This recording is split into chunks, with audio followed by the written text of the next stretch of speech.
jointly organized by the Natural Resource Governance Institute and the International Institute for Sustainable Development. The series was designed to draw further attention to the central role that national oil companies will play in the fight against climate change.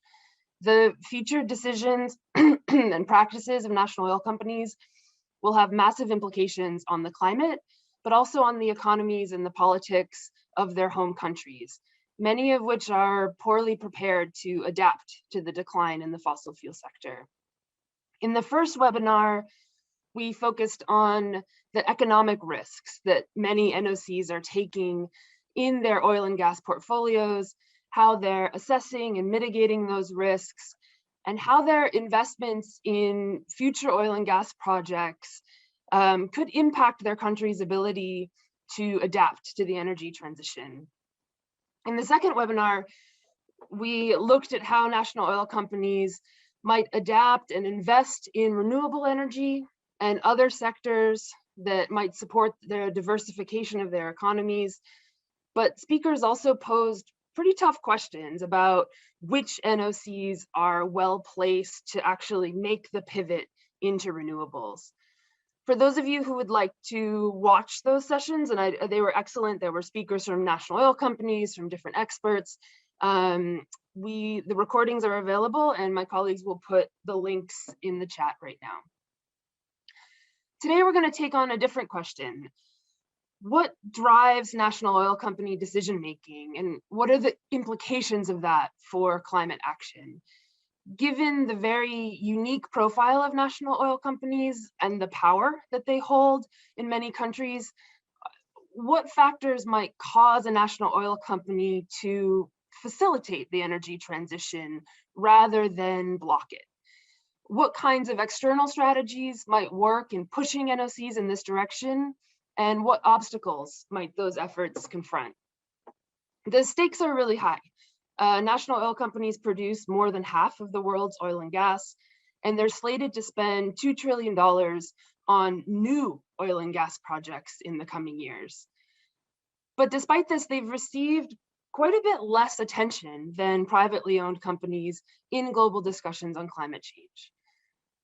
I want to make a couple notes about the scope of our discussion today.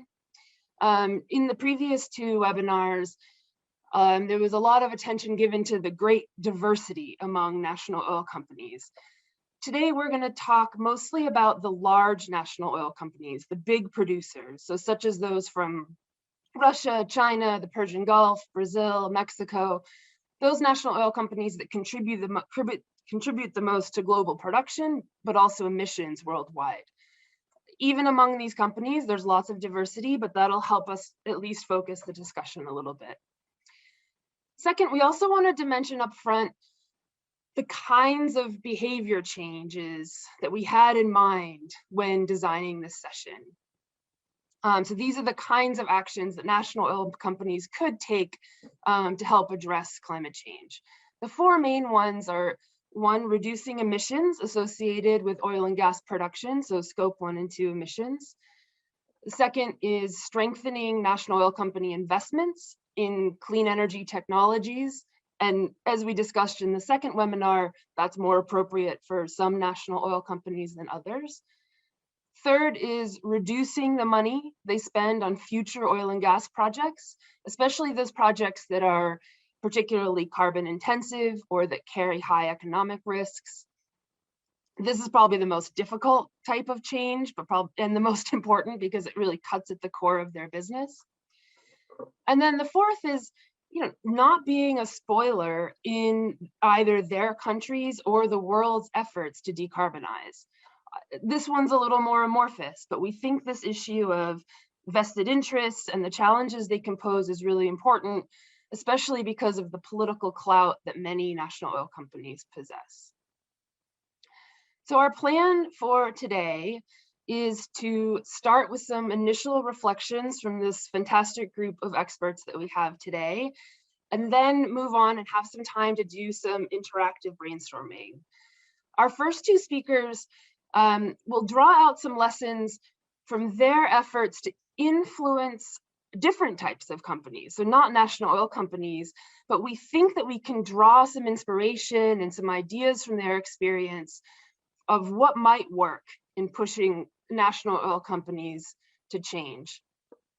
First up will be Laurie Vandenberg, who will talk about her work with engaging and influencing privately owned international oil companies. Laurie is a senior campaigner at Oil Change International, where she works to move governments and financial institutions away from supporting the expansion of oil and gas.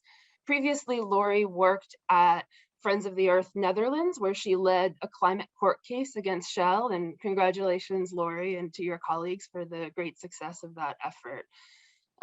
Prior to that, she worked at the Overseas Development Institute as a climate and energy researcher focused on fossil fuel subsidies and energy access. Next will be Chido Muzondo, who will talk about her experience engaging South Africa's state-owned power company. So a state-owned company, but not an oil and gas company. Chido is an energy policy consultant with IISD's South Africa Energy Team. She holds degrees from Oxford and the University of Cape Town and works towards energy equity and shifting Southern Africa's reliance on dirty fuels to renewables. So after hearing from Laurie and Chido, we'll then turn to two experts on what makes national oil companies tick to share their initial reflections. Paasha Mahdavi is an assistant professor of political science at the University of California, Santa Barbara, and Paasha's work focuses on the political economy of the oil and gas sector. He's the author of a book which I recommend to anyone interested in national oil companies called Power Grab: Political Survival Through Extractive Resource Nationalization.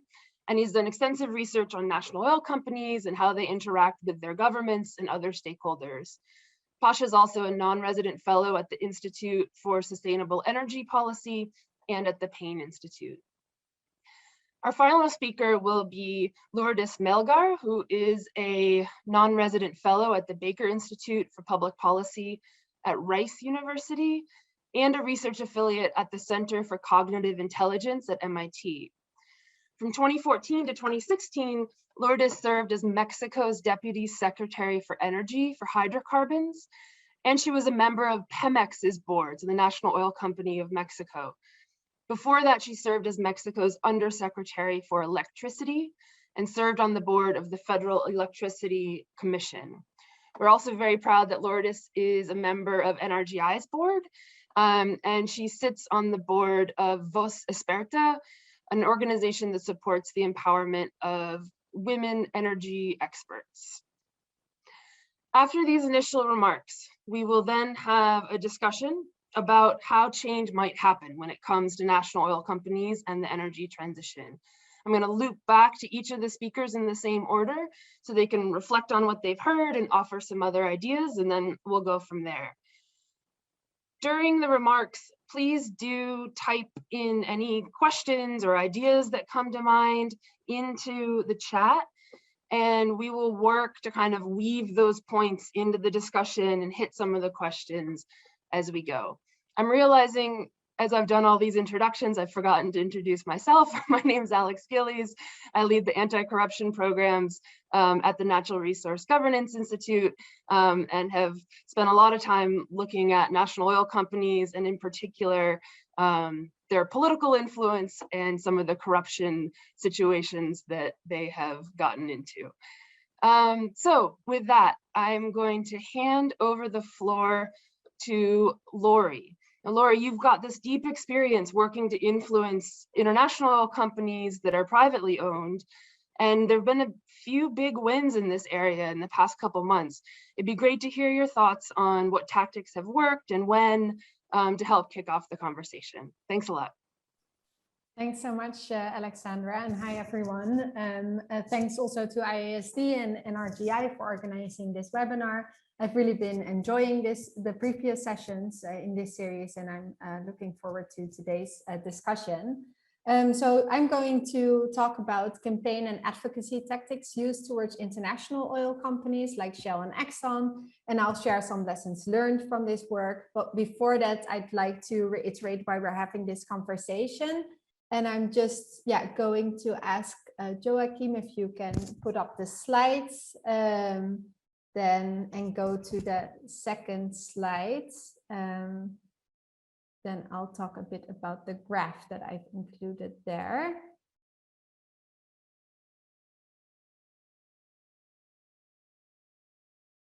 Thank you. So I know this graph has already been presented in the first session of this series, but since it's so fundamental to this work, I've included it again. It was originally produced by Greg Mottit, and an updated version of it will be published in a forthcoming paper. It shows that the emissions from coal, oil, and gas reserves in fields that are already operating or under development will already push the world beyond 1.5 degrees of global heating. And this means that staying below 1.5 degrees requires not only an immediate end to the expansion of fossil fuel production, but it also requires some fields to shut down before the end of their lifetime. And the IEA Net Zero report published in May confirms this and says that staying below 1.5 degrees means no more investments in new fossil fuel supply. This means that to meet climate goals and avoid stranded assets, getting governments and companies to plan for a managed phase out of fossil fuels is critical and a matter of urgency. And this is no news. For decades, campaigners have been focused on stopping fossil fuel expansion. And I believe that if one thing can be learned from these efforts, it is that, like in the case of the climate crisis, there is no silver bullet solution. I'd say that where oil companies have changed direction or are taking more climate action, that has happened thanks to a multitude of tactics used. And I'm going to talk about a few of those. So next slide, please. Next slide, please. So this all starts with research and analysis, that then importantly gets combined with clear communication strategies to make sure that it also gets used by advocates for climate action. So next to research focused on mapping the climate impacts of oil and gas companies, including the climate impacts of national oil companies, investigative journalism has helped to expose lobbying efforts by oil companies, predominantly private oil and gas companies, that has been focused on weakening or preventing climate action. And next slide, please. At OCI last year, we published a report that we're currently updating that examines the climate plans from selected oil and gas companies against 1.5 degree pathways. And this analysis that we published last year also covers two national oil companies, Equinor and Repsol. And I'd say that this could also be replicated for other national oil companies too. The analysis that we did at OCI shows that while an increasing number of companies have adopted net zero targets for 2050 or carbon intensity targets, few have concrete plans for ending fossil fuel expansion or reducing oil and gas production this decade, which is so critical for staying below 1.5 degrees. Next slide, please. A strategy that is quite specific to work targeting private oil and gas companies is shareholder activism. And more recently, we've seen this lead to some important successes. This AGM season, a climate resolution filed by the shareholder activist group Follow This got adopted at the Chevron AGM. And that now means that Chevron will need to take action to cut emissions from its customers, so-called Scope 3 emissions. And at Exxon's AGM this year, climate activist shareholders voted in 3 new board members that are now supposed to promote more climate action from ExxonMobil, from their position on the board. Next slide, please.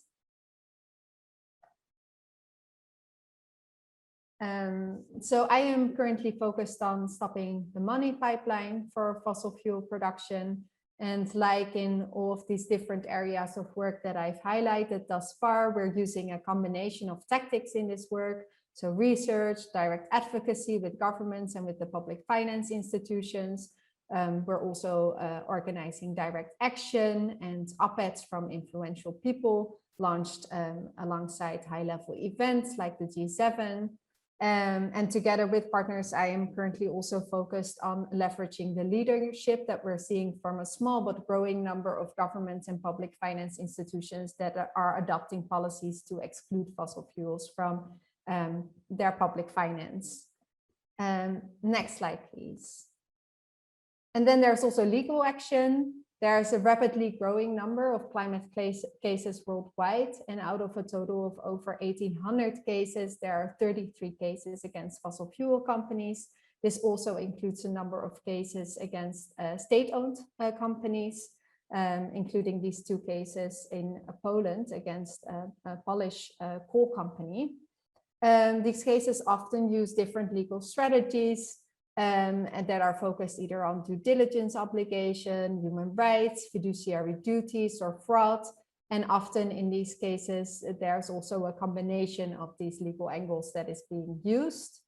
And in parallel to these cases against oil and gas and the coal companies, we're also seeing an increasing number of investor-state dispute settlement cases where companies are demanding compensation for asserted income losses caused by more stringent environmental or climate change regulation. And this was already briefly mentioned, but recently we've had a major breakthrough in the Shell climate case in the Netherlands, where the court ordered Shell to reduce its CO2 emissions by 45% by 2030 compared to 2019 levels. Importantly, this emission reduction order also covers scope 3 emissions. And this is the very first time that a private company has been ordered to reduce emissions in line with 1.5-degree pathways by a court. Next slide, please. So a managed transition also means a good plan for workers and communities that are affected by a transition away from oil and gas.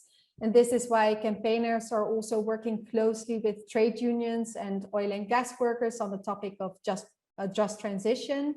In the UK, for example, the NGO platform commissioned a survey among over 1,300 oil and gas workers, which showed that 81% of the respondents would be open to move to other sectors if they had the opportunity to do so.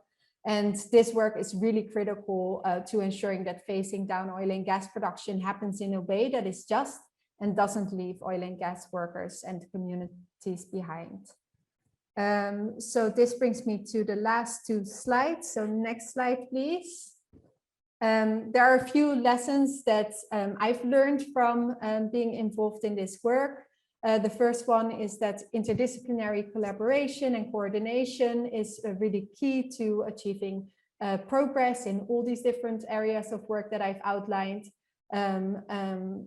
So scientists, researchers, campaigners, lawyers, communication experts, even theater producers, students can also work together to achieve change. And then secondly, strong analysis is needed to guide campaign efforts. And it's really critical that that analysis gets combined with clear and accessible communication of key messages and also a repetition of those key messages, so that it actually gets into the hands of the advocates who can then fight for change.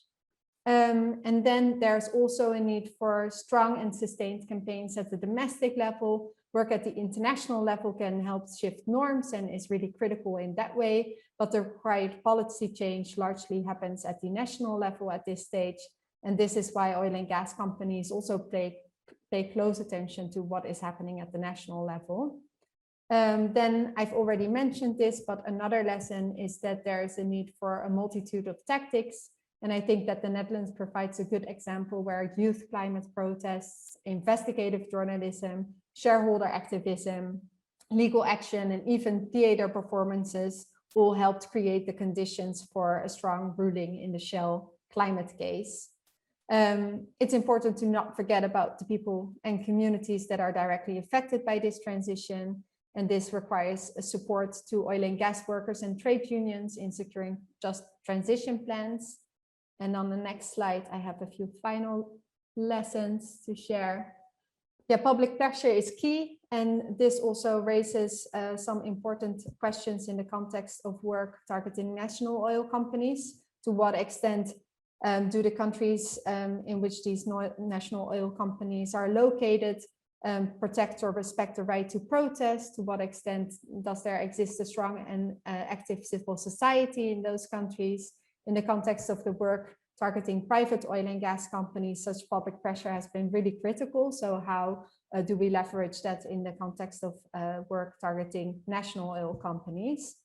There have also been a number of discussions between campaigners on the effectiveness of engagement versus disengagement or divestment in the context of work targeting private companies. I think that these strategies can be complementary and can also be mutually supportive, but there's also a risk of engagement leading to incremental change and delaying the serious and urgent action that is needed, which is something that needs to be considered in developing strategies for this work. And linked to this, there's also been a debate between campaigners on what demands to focus on in these campaigns targeting oil and gas companies. Should they be asking for what is perceived to be politically possible, or should they be asking for what is needed according to the science? I think one of the big lessons that I've learned from the work that I've been doing is that in times of crisis, things can change rather quickly. Even if we haven't seen things change in a really long time, suddenly then change can happen and it can come quite quickly. And demands that might seem overly ambitious or unrealistic now might become common practice in a near-term future. And that's, I think, something we've already seen with Scope 3 emission reduction targets now being adopted by oil and gas companies, and also a number of oil and gas producers adopting oil production reduction targets. And on the next slide, I have some resources. I can also share the link to the slides so that you can directly access those. And yeah, that's my presentation, and I look forward to the discussion. Great, Laurie, thank you so much. I think that gets us off to a great start. And as you were talking, I was already thinking about how some of your lessons, I think, are enormously helpful as we focus on national oil companies, and others are incredibly complicated around the domestic level dynamics and whether there's any public pressure coming from domestic constituencies within these oil-rich countries. And anyway, so lots of food for thought here. Let me shift now to Chido. With IISD, Chido, you've worked to encourage lower emissions practices with the state-owned South African power utility, Eskom, which I've learned is the largest electricity producer in Africa. What are some of the approaches that you've seen that have had the greatest influence, and some of the drivers behind and the motivations behind this state-owned company's strategy, and how has that influenced the approach that you and your colleagues have taken? Over to you, thanks. Thank you, Alex, and thank you to IISD and the rest of the team for inviting me. I'm coming from Joburg. It's a very somber time at the moment. There's a lot of civil unrest and looting currently happening, but I'm glad to be here. So to answer your first question, Alex, how we've approached working. So South Africa, the state-owned entity, which is mainly responsible for electricity generation in the country, is called Eskom. And they account for about 94% of all generation capacity within the country. They also largely control the transmission and distribution of electricity. And also, just to put into context, coming from Laurie, who spoke from an international level, in South Africa, aside from Eskom, 88%, as of 2019, 88% of our electricity comes from coal, with a very less than sort of 1% coming from oil. So it's quite a different makeup from what we see in other countries. Whereas if we're talking about the total energy supply, so not just electricity, about 73% comes from coal, with about 15% coming from oil. And so how we have to date sort of worked with Eskom, and I think an approach that's very has been successful to date really, is working with Eskom not sort of as an adversary, but publicly acknowledging where they are making some successful progress, where they are working to reform their practice, and then, of course, using that as an entry point to then say, this is where we think the utility could be doing better.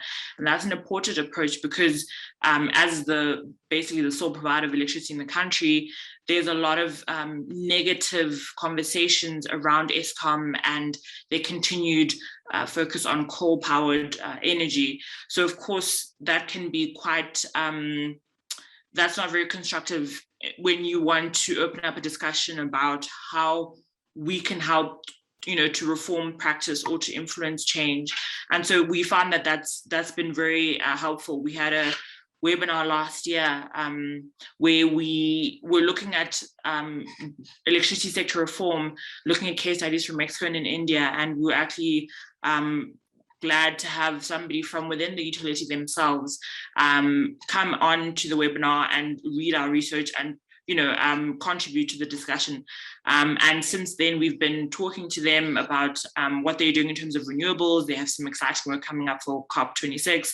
So really, that's sort of one approach that we've taken. The second really has been a subsidy watchdog.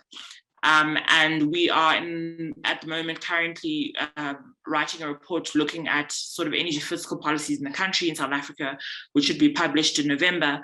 And what we've seen, for example, in the most recent financial year, Eskom received about $2 billion in bailouts, which, although that's quite a large figure, it has decreased in the past few years, but it's still quite significant.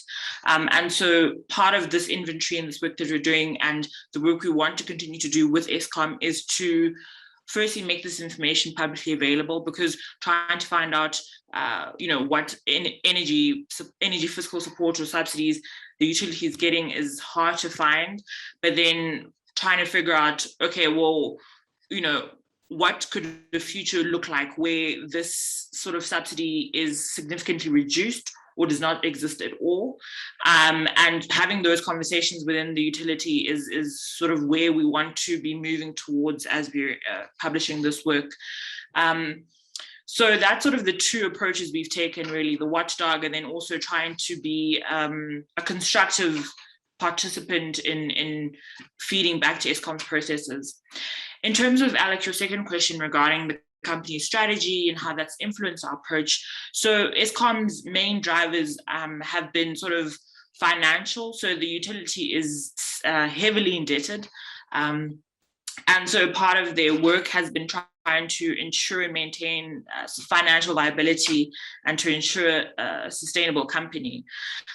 They also have, a variety of other goals, which include trying to reduce impact on the environment, which is, questionable, but also, provide reliable and predictable and affordable electricity, which is important in South Africa, where we're currently experiencing severe blackouts due to issues with the utility. So issues with the supply, not maintaining the old power stations, and especially now in winter for us now when demand really has increased, people with heating, that's severely pressurized the grid.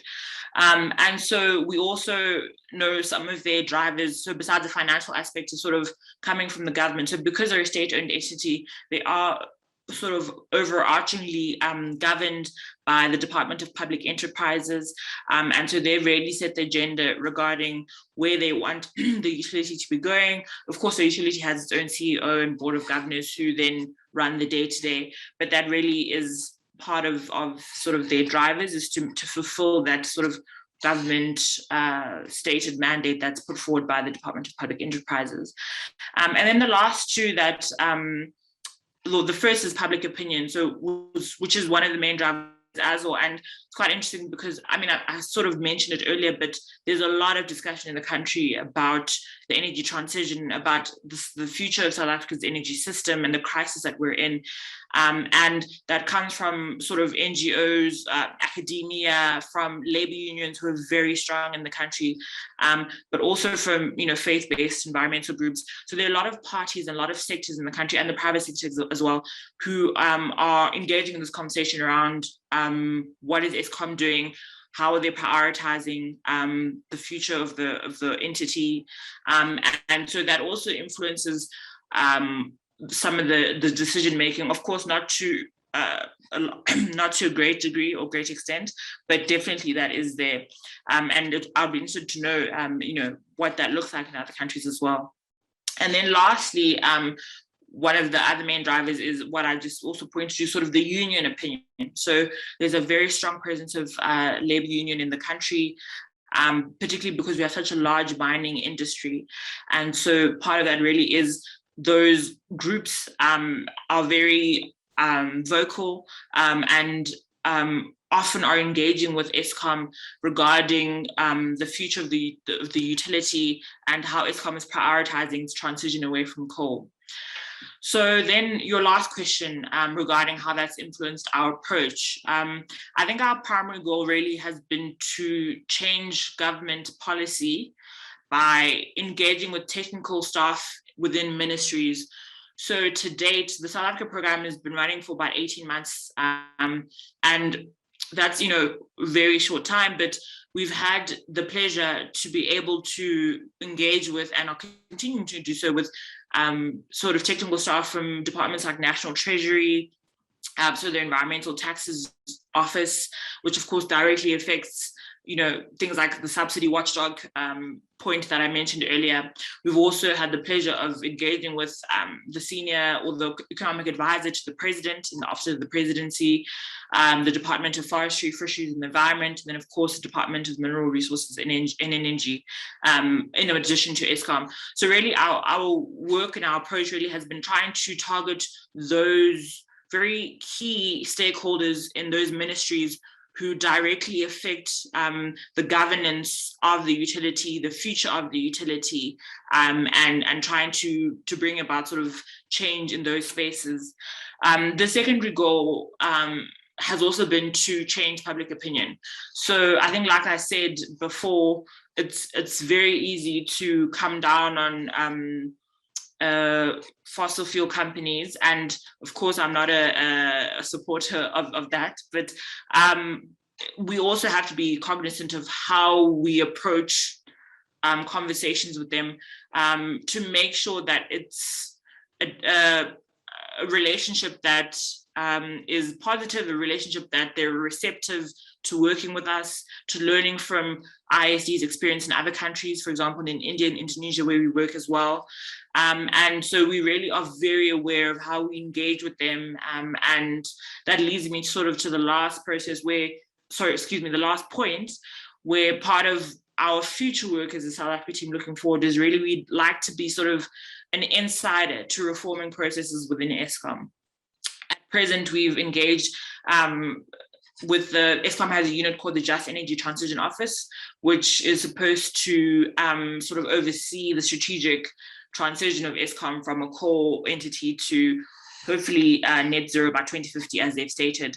And so we've had some engagements with them, various people in that department, but also other spaces within Eskom. So we really want to continue to sort of mold that working relationship with them and be more strategic about how we influence the planning that they're doing and the work that we're doing.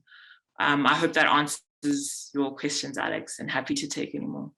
Great, that was great, Chido. Thank you. You covered a lot of ground, and I think there's some really instructive observations there, including about the different agendas and stakeholders that influence Eskom's behavior. I mean, I think there's some parallels to national oil companies when you have an indebted company. So of course it's concerned about its financial viability, but its government owners are one of the main sources of the financing it receives. So that's a very complicated relationship. And then on the kind of more public opinion side, that, yeah, it sounds like very active groups concerned about green energy issues, but then also a very large population that just wants reliable power supply, and that those agendas may not always fit together perfectly. And I think there's some parallels there in oil producing countries where public opinion, you know, might be mobilized around climate change, but there's still in many countries a sense that, you know, the revenues that come from the oil sector, we have an interest in those continuing as well. So lots for there. Thank you. I'm gonna shift gears now and go to Paasha. Paasha, based on your comparative research on national oil company strategy and governance, you know, what do you see as the different pathways for influencing national oil company behavior specifically? Thanks. Well, excellent. Thank you, Alex. And I also like to express my thanks to IISD and NRGI for having me. It's really been a great conversation so far today, and also a great series overall so far. So I'm going to answer some of the questions you posed, and thinking about some of the questions from before as well, kind of from a political economy perspective, using a more generalized framework for understanding NOC behavior and decision making. But I'll note up front that this is indeed a generalization.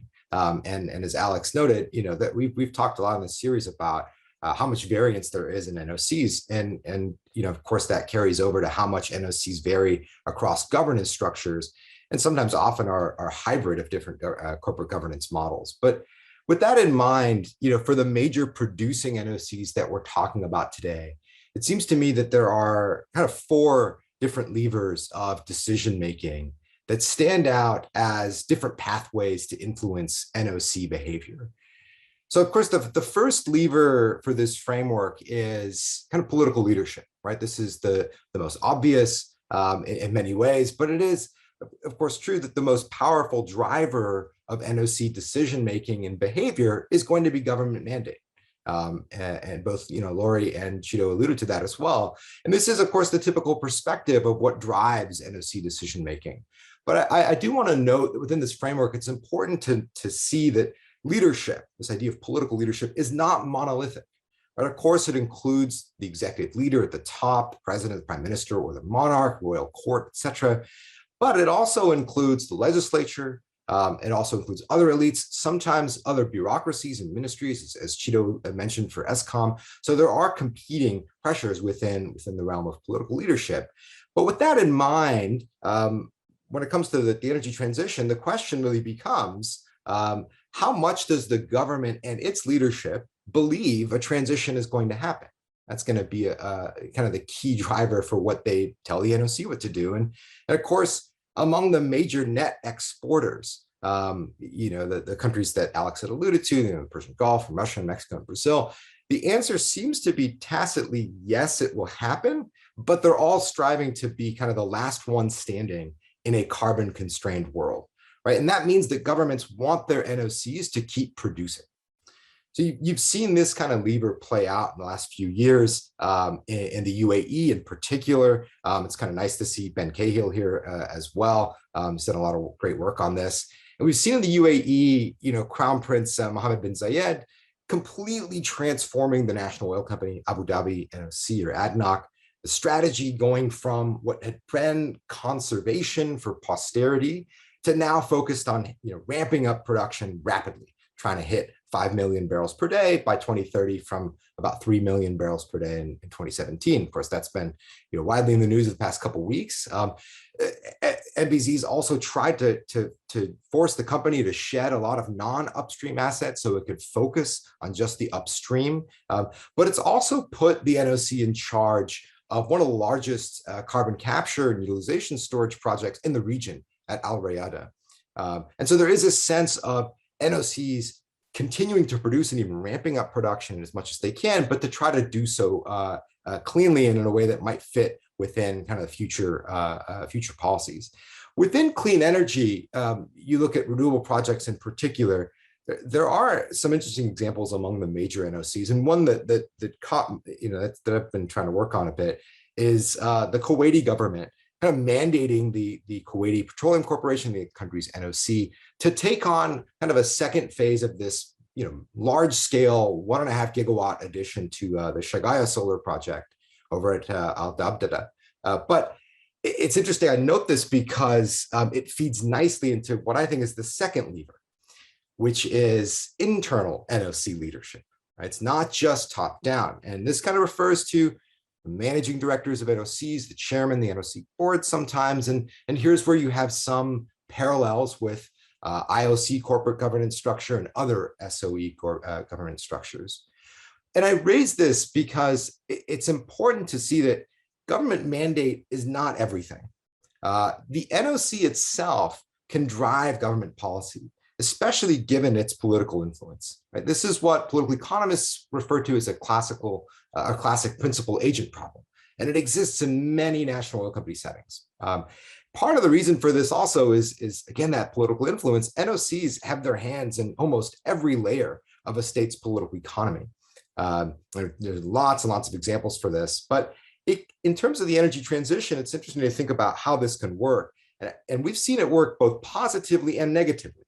So on the positive side, you have an example like we have in Oman, something that came up in previous sessions as well, this ongoing development of the Mira 1 gigawatt solar thermal project for enhanced oil recovery. If you dive into the political economy of that project, you'll see that it was driven by internal interests of the NOC, the majority state-owned company, PDO, in their own effort to reduce enhanced oil recovery costs, but also to project a bit of what's been called soft power in the sense of international reputational benefits. So it's kind of a prime example of internal NOC levers pushing for change, in this case, pushing for renewable investment, really in order to sustain its own business model of continued oil and gas extraction. And of course, there's lots of negative examples of NOCs pushing back or overriding government mandate. And just with the Kuwait example that I mentioned before, just last June, KPC pulled out of the Dabdaba solar project. They basically told the government, look, we can't take this on. We won't take this on in today's market climate. And KPC is effectively, leaving Kuwait's only major solar development out to dry. So those to me are the two prime levers. But the next two of the four figure less prominently, I think, in NOC decision-making, but it is worth considering kind of as possible frontiers in climate advocacy, as we just talked about before. And of course, the third lever is going to be, domestic public pressure and non-petroleum industry pressure. Both Laurie and Chido noted important aspects of this. And with the major NOCs, what we've seen is not so much that this has been effective in urging NOCs to undertake a new strategy, but rather it has been effective in stopping NOCs from certain developments. An interesting example, you think about Iran's non-petroleum industry has pushed for some time to block the national oil company's ambitions for LNG exports, liquefied natural gas. And of course, LNG exports have been largely a failure for lots of reasons, but a big part of this is pushback from industry on the basis of needing gas for their own domestic industrial uses and electricity. And so it has been effective in some contexts, even where we might not expect it to. But there are limited examples, I would say overall, of domestic public and industry pressure working, especially in the major NOC contexts. They operate in places where oil just provides really the vast majority of government revenue. It drives the economy. And so there is an inherent challenge in kind of the role of non-state pressure on oil decisions. And it's interesting to note that even the most robust civil societies among the Middle East, the petrostate producers like Kuwait, Bahrain, and Iran, these countries tend to fare the worst in clean energy and environmental policies. That's kind of an interesting pattern. So the last thing I'll say is the fourth lever, which I'm happy to talk more about in a bit, which is the role of international pressure, right? Financing and investment, and kind of the general case for increased reliance on international finance, investments and partnerships with IOCs and service companies and trading companies. And this is going to be key for some, but not all NOCs, in particular those that need exploration to satisfy long-term demand, kind of like the UAE example. So to kind of wrap up, I'll say that all four of these levers exist in a connected web of governance and can in fact influence each other. And really that internal NOC lever is quite powerful. And even the most politically well-connected NOCs can diffuse their own internal interests onto key constituencies in the public. Chido had mentioned the role of unions, for example. We've seen that play a big role as well in terms of how they can get pressured by NOCs and within various levers of government. International pressure, for example, influences domestic public opinion and interests, and so on and so forth. And so it's not enough to say that change can come from above, that governments can simply tell NOCs what to do, but rather, as Laurie alluded to with the IOCs, I think a multitude of levers and pressures are needed to impact NOC decision-making and behavior. So I think I've exhausted my time, but I'll hand the conversation back to you, Alex. Great. Thank you, Paasha. I think you gave a very clear overview of some of the different levers, as you said, and I think that's a good framework for us to, use moving forward in the conversation. Let me shift now to Lourdes. Lourdes, you've seen up close the ways that governments and NOCs interact and make decisions about what investments to make and sustainability practices. What are some of the challenges involved in motivating a national oil company to support energy transition goals, and what are some factors that might help kind of deliver positive change in this way? Lourdes, over to you. So yes, thank you very much, Alexandra. Good morning, good afternoon, good evening, everyone. Thank you to IISD and to NRGI for inviting me to this fascinating conversation. And yes, this has been a tremendous series. So it is, I think it's great for me to follow up after Paasha, because as I was listening to him, I was thinking, if I had heard him a few years ago, I would have agreed with everything. But seeing what Mexico has been going through over the past few years, I guess there are a lot of lessons learned from how the energy transition path is taken, and what NOCs or do or cannot do in terms of accelerating or stopping the energy transition. So I'm going to get to something very obvious, but which is that the energy transition is not linear. And I think this is what we have seen in the Mexican case. Mexico sort of became one of the champions of the emerging economies in terms of trying to fight climate change and getting to climate agreements after we had COP16 in Cancun a few years ago. And for two governments in a row, climate change became something that was part of the discussion, at least of the discussion and the design of policies. And what we have seen with the arrival of President López Obrador is a backlash. And I think it's important to note that it's not a backlash necessarily because there is no commitment to climate change, but it's more a view of the role that the oil sector plays in boosting national development. And it's also a view of how governments should run natural resources, and specifically, oil resources as a bastion of sovereignty, and also as a bastion for furthering economic development. So in this regard, issues related to the environment and to climate change mitigation become seriously, undermined as priorities. And so, in thinking about what the role is and how NOCs can be influenced, I think one of the issues, and I like very much what Paasha said about political leadership and the balance that you can have with different types of leaderships. That's true if you have different leaderships, powerful leaderships. But when you have a very strong president, as it is right now, the case in Mexico, where he has control of Congress and he has, a big influence over, over his ministers, his cabinet, it is very difficult to have a different view. And so I think the case of Mexico is really interesting to look at, in the sense of seeing what are the pieces that are needed, but also what are the things that you need to do to ensure that over time this will be sustained and that you're not going to just get a big backlash. So of course, the vision, the political will are essential, as is the policy that is derived from them, the regulations, and of course the regulators. And here you need independent regulators. And one of the things that we saw in the case of Mexico is that with the design of the energy reform, we established independent regulators for the energy sector, including one in charge of industrial safety and environmental protection. But as we saw just recently with the major accident that you saw in in the Gulf of Mexico with the Eye of Fire that we had at the beginning of the month on July 2nd, the response from the regulator was that, there was no damage.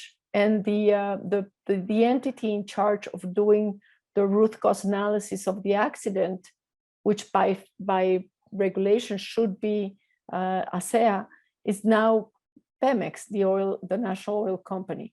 So that shows you how it is really essential to be able to have the regulators really be in charge and at the same time be able to enforce the accountability that is needed on behalf of the oil companies.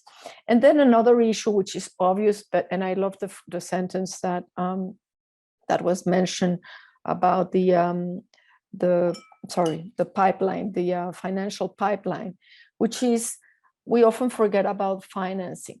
But I think when we design an energy strategy, it is essential to make sure that we have the financing, not only within the budget, but also the funding, and the entities to be able to attract, for instance, international funding. There is funding from the World Bank, from IDB, from development agencies that in the case of Mexico have been key in boosting the energy transition in the past, but that, for instance, now have been undermined by the present administration, which has basically blocked the entrance of these funds.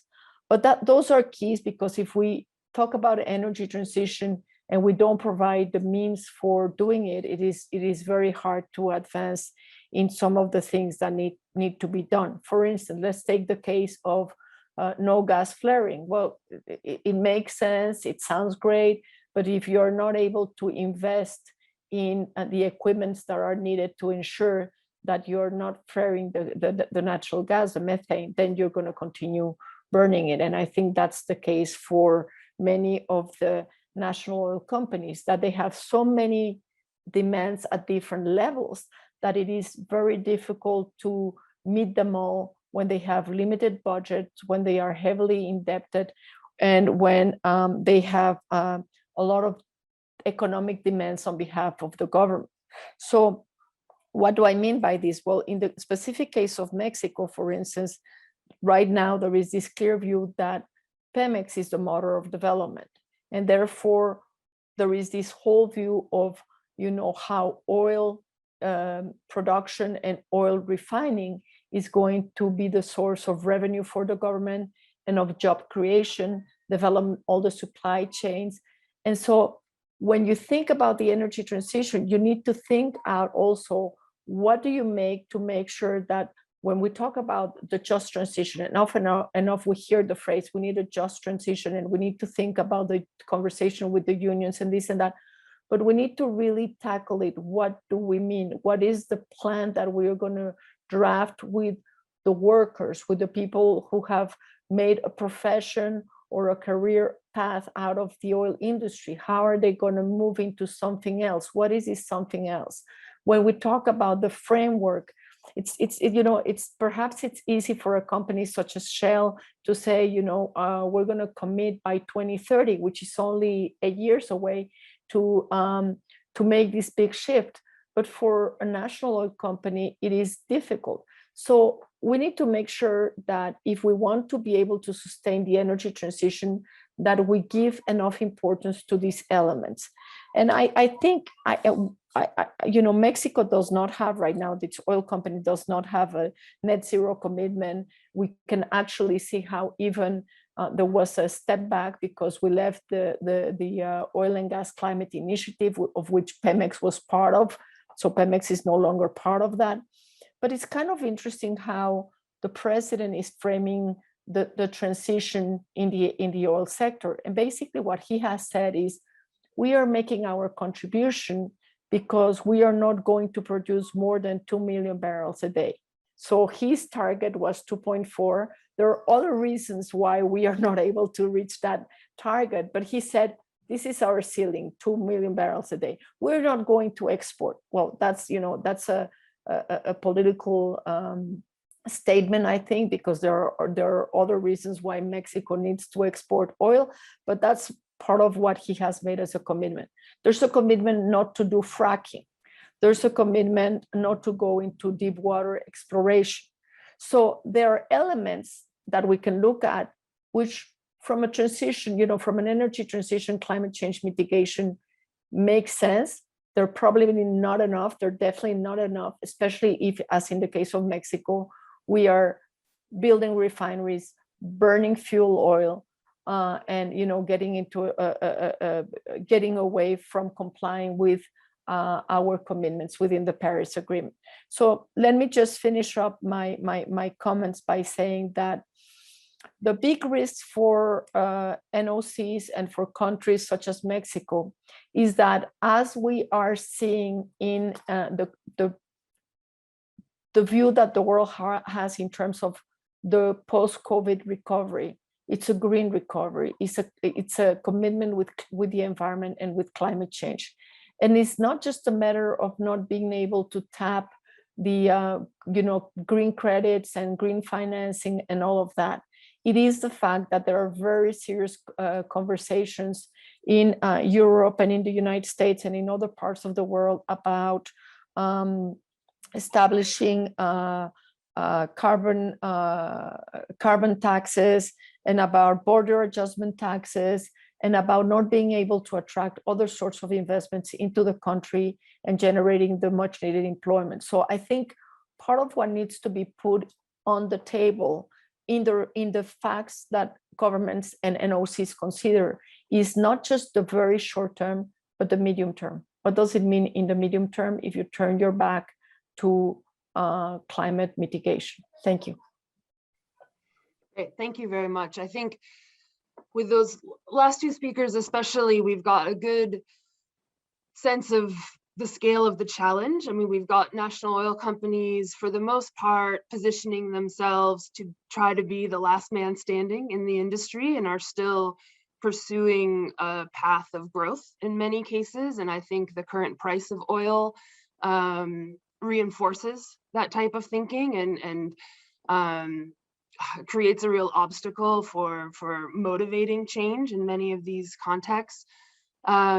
I mean, even with, as Lourdes, as you mentioned, this current government identifying Pemex as the engine of economic growth and the growth trajectory that ADNOC is on in a very different country context in the UAE. So that sets out the challenge, I think, quite well. But in your remarks were also some of the opportunities, if I can put a positive spin on it, of, that these companies are exposed to different financial markets. Some of them are listed on different stock exchanges like Petrobras and others, but even those that aren't often rely on international financing in various ways for different projects or on international partners. Most governments are trying to kind of juggle green commitments while also managing their oil industry, and that creates opportunities for progress. But I think some of what you said, Lourdes, was a good segue back to Laurie, which is like, what are we asking for here? And how ambitious does the change need to be that advocates and campaigners and others are pushing these national oil companies towards? Because they're, just repeating what Laurie said, there can be incremental steps that sometimes feel feasible politically, especially given the challenges I just mentioned, but that pale in comparison to the scale of the challenge that we're facing globally in terms of the climate crisis. So I think we're getting into some of the real meat of what makes designing strategies in this space so difficult.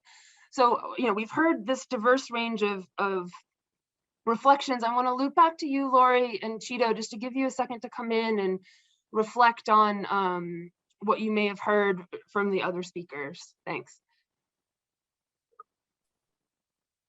Yeah, thanks.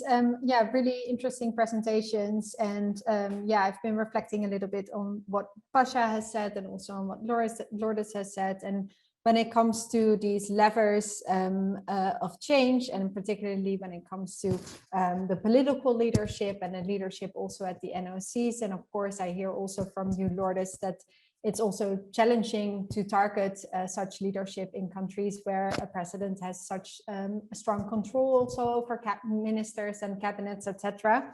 Yeah, this reminded me of a campaign that OCI has been involved in, which has targeted political candidates and asked them to sign a pledge to reject support from fossil fuel companies for their campaigns. Yeah, I'm just wondering if this would be also a way of engaging the leadership, either in governments in countries that have national oil companies, or the leadership at the NOCs themselves, invite them to make personal pledges on their commitment to the energy transition, and to move beyond fossil fuels, or at least investigate how to make that move, what that should look like, what that means for workers, etc. Then I'm also hearing that finance is an important lever, which we've also seen in the context of private oil and gas companies.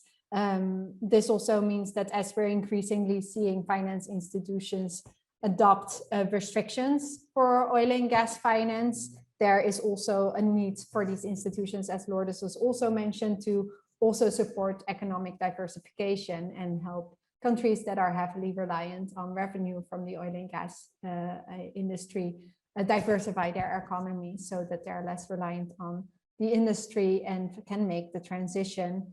Yeah, this also brings me to one of the questions that I saw in the Q&A around the pace of change that we need to see in developing countries versus the pace of change that we need to see in the rich countries. There's a really interesting paper that was written by Greg Mottit and Shivan Karta that talks about an approach to manage decline of oil and gas production that also takes into account equity principles.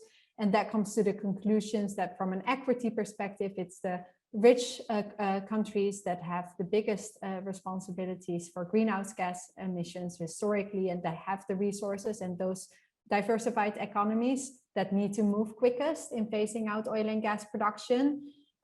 So if we look at the UNEP production gap report that says that we need to see a reduction in oil and gas production of respectively 4% and 3% annually between now and 2030 globally on average, that means that rich countries need to go faster than that, and developing countries can then comparatively move a bit slower. That said, the IEA report has of course concluded that there can be no investments in new fossil fuel supply from now on to meet 1.5 degrees. There was also an increasing body of research that shows the risks of extractive-based development, especially in the current political context and in the context of the climate crisis that we're currently in. Yeah, also even in the developing countries, we do need to say that change, but there's definitely an equity approach that needs to be taken there with the rich countries moving quicker. So those are a few initial reflections. I'll stop there. Thank you, Laurie. And yeah, I encourage you to look at the Q&A if you have a minute, or direct questions or comments amongst each other. Chido, any reflections or comments from you? Yes, thank you, Alex. I think I quite liked what Paasha and both, of course, Lourdes presented. Thank you for those presentations. I think what Lourdes spoke to regarding political leadership, and also Paasha, for us is quite tricky because we're in a situation where the president is quite ambitious regarding the transition away from fossil fuels, but the actual ministry responsible for that, the Department of Mineral Resources and Energy, is not as ambitious, and by and large is interested in pursuing other sorts of non-clean energy. So for me, I mean, this is not a question, but yeah, just a thought, I guess, for our countries. How do you align when the leadership themselves don't align? And what does that look like?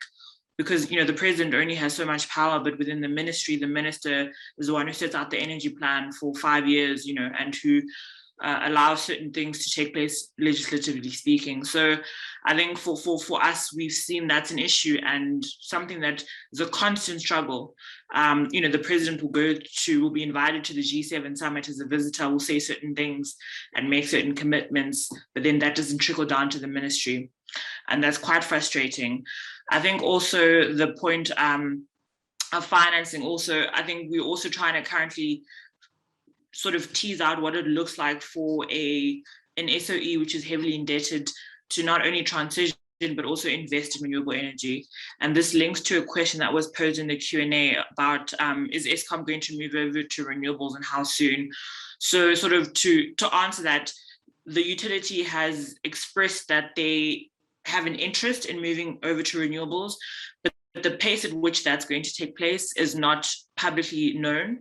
I would imagine the Just Energy Transition Office, which I spoke about, sort of is developing an internal strategy, which will become available. So we don't know what that looks like.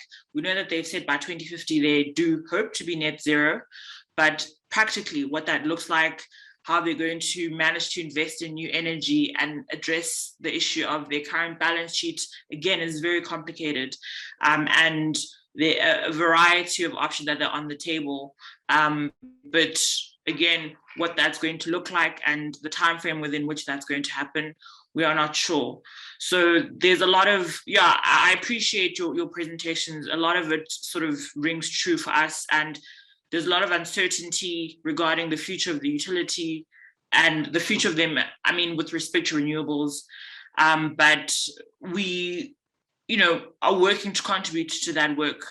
And we hope that they'll be willing to engage with a variety of stakeholders, as we know they are, and as we've already started to do so with them. So those are just a few of my thoughts. Great, thank you, Chido.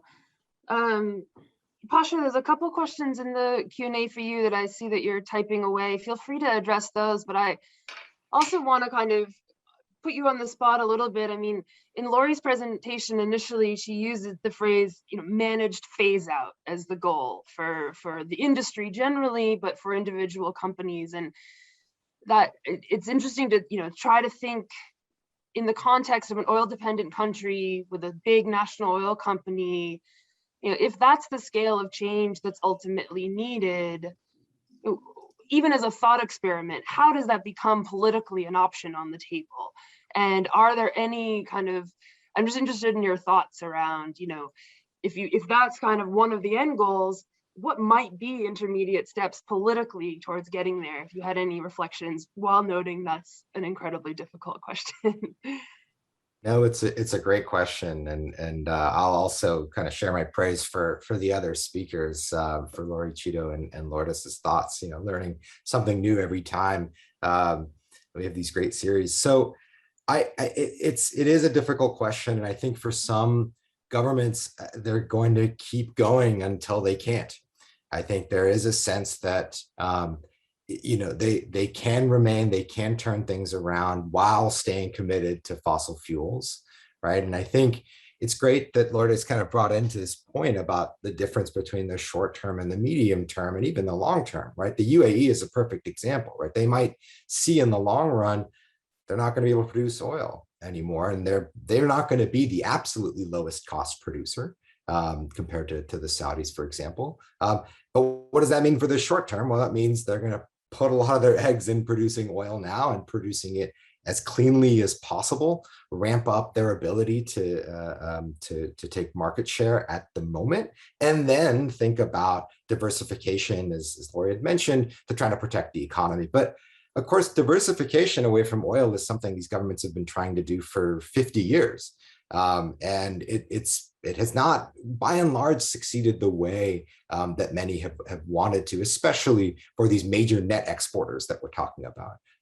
So I don't have a great answer for how these governments are going to come to that point without kind of seeing the writing on the wall. And I think what you're particularly going to see is countries that are going to have a challenge in supplying longer term demand without any, with needing investment in exploration for the next 5 to 10 years. they're going to be the ones that can be most affected by climate advocates, right? They're going to be the ones that are going to rely on international finance and susceptible to the role of civil society. And I think there you'll start to see a bit of weakening and a managed phase out be taken seriously. But for those who don't have to do that, the Saudi Arabias of the world, the Russias of the world, there's not much that will change that opinion other than a complete demand shift. And so that puts the onus again on advocacy to change demand for fossil fuels and increase electrification, things like the clean electricity standard being talked about in Congress here in the US right now. Those are the kinds of pressures that can be put on, because it seems to me that demand side might be the only way to address some of those producers. Great, thank you very much. And I want to flag just one question that just came in the Q&A, which I think is really important, from an anonymous person, so I can't give credit, which is there evidence for a first mover advantage among NOCs to invest in diversification? And at the second webinar, we had a speaker from Denmark's national energy company, which I think is an example of a company that's reaped the benefits of having made the transition over the past decades. And to the, I think we need to explore more what are the opportunities for other national oil companies to make that pivot, while also being quite critical around which ones are well placed to do so. I mean, I think, Laurie put up the slide of her organization's evaluation of the different climate commitments by the IOCs.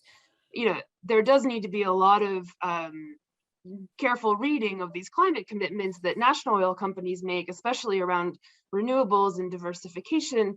Many have failed to turn a profit in the oil industry, even when prices were extremely high. And so will they be able to be effective actors in the renewable space? I think is, can't just be taken for granted in many cases. So I think that's a really crucial line where more research, more discussion is needed. Lourdes, let me let you come back in with any final thoughts that you have. Thanks. Yes, quite a few. Well, first of all, I think just getting to this last question, I do think that there is something to be gained if you are an early starter in the transition, especially if you're not, a low-cost producer. If you're not like a low-cost producer with high-quality oil, then I think it makes sense to make the transition. And I think it's very interesting to look at what Colombia is doing, Ecopetrol is doing with this strategy to really have, accelerate this transition just as its production is declining, which is something in a way that, was part of what was thought as a strategy for Pemex. And here, let me stress one of the differences in the Mexican case, which is part of the reason why I think we really need to think of this, not just in economic sense, but from a political, with a political lens, which is Mexico. It's a country that has been able to diversify this economy, or the oil sector represents less than 10% of its GDP. So it's not a petrolized country. We don't depend, our economy doesn't depend on oil, except in the mind of our president, who thinks that oil should be the motor of development. But this is really what is sort of like the big challenge and the big dilemma in the Mexican case. We were able to accelerate very fast the energy transition, investing heavily and in a very competitive way in renewable energies. So we were opening the space, and we were going to comply with our Paris commitments of generating electricity. 35% of our electricity was coming from clean energy sources by 2024. Now we're moving away from that because we're burning fossil fuels to give an exit to Pemex for its fuel oil, which has a high content of sulfur and has no market for it. So I think, each country is different, and I don't know if there is, I cannot think of another oil country that has a similar situation as such as Mexico, but I know there are, for instance, coal-producing countries that could have other alternatives and who have more diverse economy, like the case of Poland, for instance, but that for political and ideological reasons, if you want historical reasons, are betting on on coal or are betting on oil, as in the Mexican case. And here is where I would like to come to something that Laurie mentioned, which is this issue about raising the stakes, raising the cost of silence. In the Mexican case, we have one that I think is absolutely outrageous, which is the mayor of Mexico City, who wants to be our future president. She's already one of the selected, candidates for the 2024 election. Well, she was part of the IPCC. She's a scientist who knows very well what climate change is and the impact this is having and the impact it is having on Mexico. But she's been silent about it. She's been supporting the policy of the government. And I think what is interesting about what has happened in Mexico is that government policy and this impact on promoting Pemex and allowing Pemex to not only impact climate change, but also the environment, has mobilized civil society. We have a civil society that is much more vocal, that is putting not only putting proposals on the table, putting data on the table, but that is also bringing lawsuits. And there are several lawsuits against some of the changes in the legislation, in the electricity legislation that the government has promoted, to raise the bar and say, in the Mexican Constitution, health is a right, and energy, clean energy is a right because you're polluting the environment. So I think what is interesting is how we can have an impact by mobilizing all the different stakeholders, making them conscious of the impact that, for instance, burning fuel oil is having on the air that we are breathing. And for the first time in many years, Mexico City has had very high levels of pollution. And so, this is impacting our health as we are having a pandemic that impacts our lungs. So to make a very short story long, I agree with the strategy that Laurie has presented for IOCs, because I think it can also be used for NOCs in terms of the voice that society can have in pushing the government to change its policy. Thank you. Great, thank you, Lourdes. That brings us to the end of our time. And, one comment in the Q&A was, this is such, great fodder for discussion. What are the plans for taking it forward? NRGI and IISD decided to organize this seminar, and it was my colleagues Patrick Heller and Greg Muttet who were leading the charge, because it seemed important to bring together experts in oil sector governance, representatives of national oil companies, as well as climate change experts and advocates, to come together and exchange expertise, because it's interesting, but also because we all know we need to do more in this area, that national oil companies have a long way to go in terms of responding to the energy transition, if we're going to make progress in fighting addressing the production gap. I think what today's discussion and the others have really helped to do is not just remind us how difficult it is or how diverse these actors are, but really shed light on how we might tailor strategies to suit different political contexts and to suit different industries. I mean, as some of you have noted, there's higher cost oil in some countries than others. Some countries are more exposed to the oil market and more dependent on oil than others. And all of these observations can help us craft the kinds of strategies that might be more successful, depending on the country in question.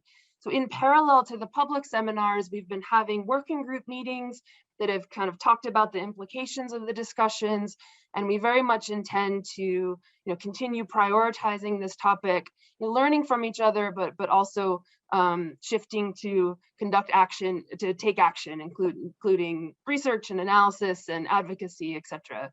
And so we look forward to staying in touch with everyone who's joined us virtually over these past events. Thank you very much to the speakers today who've been really excellent, as well as those who've joined for previous sessions. And with that, it's my honor to kind of close out this series of the webinars and look forward to continuing to collaborate on this important topic of concern. Thank you very much and have a great rest of your day.